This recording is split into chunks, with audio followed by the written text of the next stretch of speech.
السلام علیکم، میں رضا کھرل آپ سے مخاطب ہوں اور اللہ تعالیٰ سے امید کرتا ہوں، دعا کرتا ہوں کہ آپ خیریت سے ہوں گے۔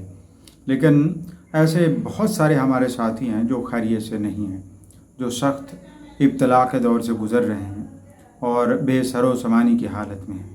بے سر و سامانی ہی نہیں بلکہ اپنا بہت کچھ ضائع کر چکے ہیں سیلاب کی صورت میں، جو کے میں بھی آیا ہے، جو بلوچستان میں بھی آیا ہے، جو پنجاب میں بھی آیا ہے، جو اور بھی بہت سارے علاقوں میں آیا ہے، سندھ میں آیا ہے، اور ابھی تک اس کے اثرات ختم نہیں ہوئے بلکہ جوں کے توں ہیں۔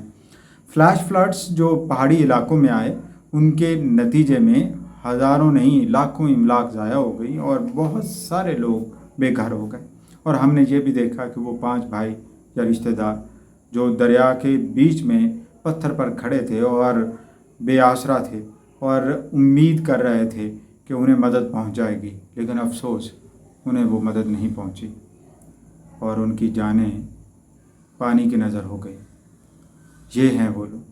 یہ وہ وقت تھا جب حکومت نظر آنی چاہیے تھی، لیکن بدقسمتی سے وفاقی حکومت تو جو کچھ کر رہی تھی، صوبائی حکومت بالکل نظر نہیں آئی، دور دور تک اس وقت نظر نہیں آئی جب وہ 5 بھائی دریا میں بہہ رہے تھے، پانی میں بہہ رہے تھے اور ڈوب رہے تھے، زندگی کی بازی ہار رہے تھے، اور یہ سب کچھ ارد گرد دیکھ رہے تھے کہ کوئی بھی ان کی مدد کو نہیں پہنچ رہا۔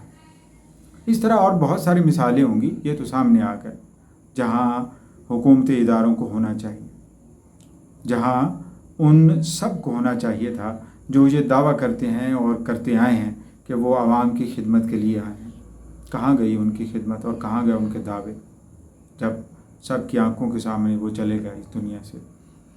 اس طرح تونسا میں دیکھیں تو بے شمار لوگ اپنی جانیں گنوا بیٹھے اور اپنے گھر املاک دریا میں بہتے دیکھتے رہے۔ سیلابی صورتحال کہاں کہاں نہیں ہوئی۔ ایک اندازے کے مطابق 33 ملین لوگ، یعنی 3 کروڑ 30 لاکھ لوگ اس سیلاب سے بے گھر ہوئے ہیں، ان سیلابوں سے بے گھر ہوئے ہیں، اور یہ سب کچھ ہوا ہے۔ کاش ہمیں اس کا پہلے بندوبست کیا ہوتا۔ ہم دیکھتے رہے حکومتی ادارے ہوتے ہوئے کیسے خیبر پختونخوا کے دریاؤں کے اندر، ندی نالوں کے اندر لوگوں نے گھر بنا لیے، ہوٹل بنا لیے، اور یہ جانتے ہوئے بھی کہ ہر سال نہیں تو دوسرے تیسرے سال موسمی تبدیلیوں کی وجہ سے بارشیں زیادہ ہوتی ہیں، سیلابی صورتحال بن جاتی ہے، اور پھر وہ سیلاب اتنا تیز اور طاقتور ہوتا ہے کہ کسی چیز کو وہ نہیں سمجھتا، نہ کنکریٹ کو نہ کسی چیز کو۔ تو یہ سب کچھ ہو گیا۔ وہ محکمے، وہ ادارے کہاں تھے؟ وہ گڈ گورننس کہاں نظر آئے گی؟ کیا گورننس یہ ہوتی ہے کہ جب لوگ ڈوب رہے ہوں اس وقت پہنچا جائے، یا ڈوب چکے ہوں تو پہنچا جائے اور کچھ خیرات دے دیے؟ یا پھر وہ ہوتی ہے کہ حالات کا جائزہ لیا جائے اور واقعات کو ہونے سے پہلے جانچ لیا جائے، اسیسمنٹ کر لی جائے اور پھر اس کے پیش نظر پلاننگ کی جائے؟ خیبر پختونخوا میں ٹورزم جب پروموٹ کی جا رہی ہے تو پھر یہ پلاننگ کیوں نہیں کہ جہاں راستے ہیں قدرتی پانی کے، وہیں پہ ہوٹل بن گئے ہیں، وہیں پہ تعمیرات ہو چکی ہیں؟ یہ سب چیزیں ہیں جن کو مد نظر رکھتے ہوئے ہمیں آگے بڑھنا ہوگا۔ اس سے ہی کم از کم ہم سیکھ جائیں کہ خیرات دینے سے مسائل حل نہیں ہوں گے، اس سے پہلے بہت پلاننگ کرنا ہوگی کہ خیرات کی نوبت ہی نہ آئے، وہ مسائل ہی پیدا نہ ہوں جن مسائل کے لیے پھر دوسروں کی طرف دست نگر ہونا پڑتا ہے۔ پلاننگ اسی کا نام ہے۔